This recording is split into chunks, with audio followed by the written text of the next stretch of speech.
நாடாளுமன்ற தேர்தல் மற்றும் சட்டமன்ற இடைத்தேர்தலில் அம்மா மக்கள் கழகம் எந்த சின்னத்தில் நின்றாலும் வெற்றி பெறும் என்றும் கழக வெற்றிக்காக பாடுபடுவோம் என்றும் கழக நிர்வாகிகள் மற்றும் தொண்டர்கள் உறுதிபட தெரிவித்துள்ளனர்.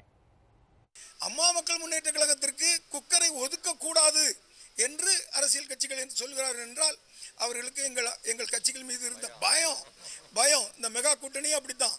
இந்த கூட்டணி அமைக்கிறதுக்கு முன்னால் நம்ம கடம்பூர் ராஜ்ஜி அமைச்சர் அவர்கள் இவங்கெல்லாம் டெபாசிட் போயிடுவாங்க, இவங்கெல்லாம் நோட்டா கீழே ஓட்டு வாங்குவாங்க பிஜேபின்னு சொல்லிட்டு இப்போ அவங்கள கூட்டணி சேர்ந்த உடனே மெகா கூட்டணின்னு சொல்கிறாங்க.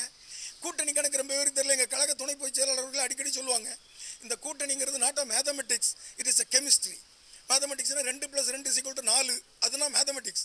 ஆனால் இங்கே அப்படி இல்லை. இந்த தேர்தல் கூட்டணிங்கிறது யாருடன் சேருகிறார்கள், எப்படி ஒரு கெமிஸ்ட்ரி லேபில் போய் ஒரு உப்பு கூட ஒரு அமிலத்தை சேர்த்தா என்ன நிறம் வரும்னு நமக்கு ஒரு முடிவு வரும்.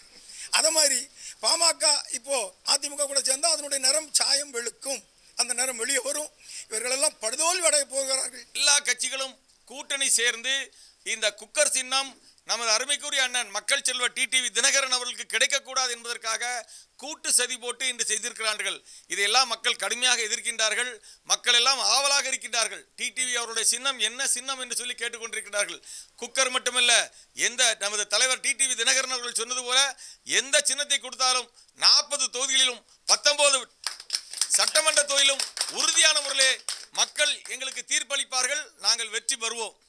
புரட்சி தலைவர் 72லிருந்து சுயேட்சை சின்னத்திலே ஜெயித்ததை போல் அண்ணன் எந்த சின்னத்தை கொடுத்தாலும் நிச்சயமாக வெற்றி பெறுவார்.